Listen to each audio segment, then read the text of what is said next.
एक औरत और 3 साधु की कहानी। बहुत समय पहले की बात है। एक औरत थी जिसका एक छोटा सा घर और उस घर में उसके 2 बच्चे और अपने पति के साथ रहती थी। एक दिन की बात है कि वह बाहर जा रही थी, तभी उसको अपने घर के सामने 3 रंग बिरंगे साधु दिखाई दिए। उनको देखकर वह कुछ भी नहीं बोली और चुपचाप जाने लगी। तभी उनमें से एक साधु ने बोला, क्या हमको आपके घर में खाना मिलेगा?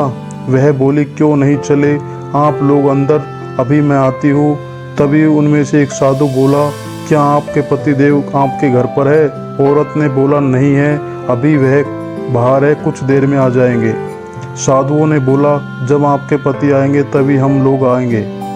औरत ने बोला, ठीक है बाबा। थोड़ी देर में उनका पति आ गया और उसने अपने पति को भी सारी बात बताया। उसके पति ने बोला, जाओ अब बुलाकर ले आओ। जब वह बाहर गई तो उसने साधुओं से बोला, बाबा आ जाओ खाना खाने, अब मेरे पति आ गए हैं।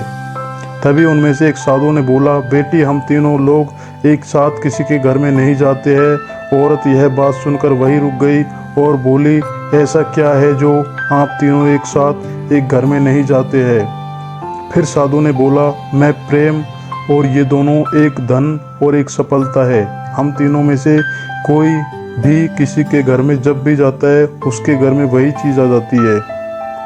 औरत बहुत ही खुश हो गई और बोली, आप लोग यहीं रहो, मैं अपने पति से पूछ कर आती हूँ। वह दौड़ती हुई अपने पति के पास गई और सारी बात बताई। तब पति ने बोला, धन वाले साधु को बुलाकर ले आओ। लेकिन पत्नी कहाँ सफलता वाले साधु को बुलाकर लाती हूँ, सफलता मिल जाएगी तो धन अपने आप आ जाएगा। फिर दोनों में बहुत लंबे समय तक बहस होने के बाद वह औरत बाहर आई और बोली, हम धन और सफलता दोनों को एक साथ ले जाना चाहते हैं। यह बात सुनकर तीनों साधु मुस्कुरा दिए और बोले, बेटा अब हम में से कोई भी नहीं जाएगा, क्योंकि हम लोग उसके घर ही नहीं जाते जो लोग धन और सफलता को एक साथ बुलाते हैं। यह बात सुनकर उस औरत को बहुत ही अफसोस हुआ और उदास मन से घर में चली गई। इस कहानी से हम लोगों को यह शिक्षा मिलती है कि कभी भी लालच में आकर कोई काम न करे। अगर वह औरत प्रेम को घर में बुला कर ले आती तो धन और सफलता दोनों उसको अपने आप मिल जाती। प्रेम से तो दुनिया को जीता जा सकता है।